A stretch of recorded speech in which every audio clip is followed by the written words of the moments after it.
Tako so učenci pozdravili župana, ki sicer ni prišel na uro angleščine, ampak na sestanek o sanaciji šolskih objektov.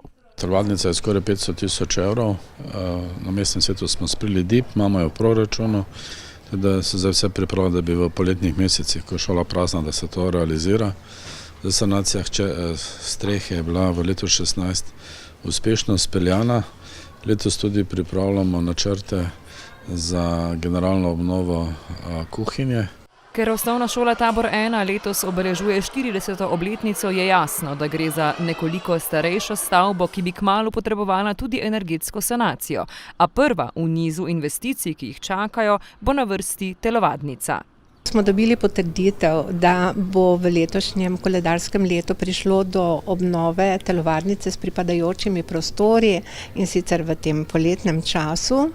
In prepričana sem, da bo v kratkem, jaz upam, da tako kot je načrtovano v letu 2019, prišlo potem tudi do energetske obnove šole, to pomeni do zamenjave stavbnega pohištva in pa seveda do zamenjave fasade. Šola ima danes približno 570 učencev in 50 strokovnih delavcev, tako sodi med največje osnovne šole v mestu.